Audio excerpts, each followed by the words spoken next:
விமலா விமலா ஒரு நல்ல விஷயம் சொல்ல வந்திருக்கிற. அப்படிங்களா? என் பொண்ணு மாசமாயிட்டா. ரொம்ப சந்தோஷம்க்கா. 5ஆம் மாசம் ஜடை தைக்க போறேன். காலகையில அங்க வச்சிட போறேன். ஏன்னா உன்ன மாதிரியே என் பொண்ணு ஆயிட போறா.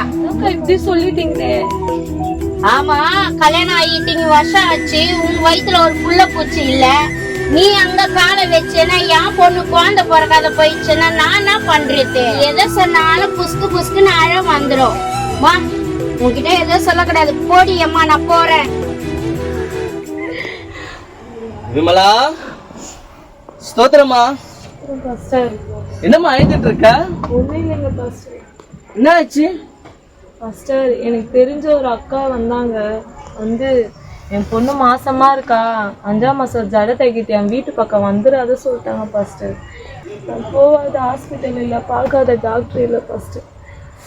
விமலா, ஒரு விஷயம் சொல்லட்டுமா? டாக்டரு நம்ம சரீரத்தை பற்றி படிச்சிருக்காங்க. ஆனால் நம்ம ஏசப்பாவோ நம்ம சரீரத்தை படைச்சிருக்காரு. இந்த உலகத்துக்கு கொண்டு வந்த ஏசப்பால உனக்குள்ள உயிர் கொடுக்க ஏமாத்துறோம். உனக்கு ஒரு சந்தோஷமான விஷயம் ஒன்று சொல்லட்டா?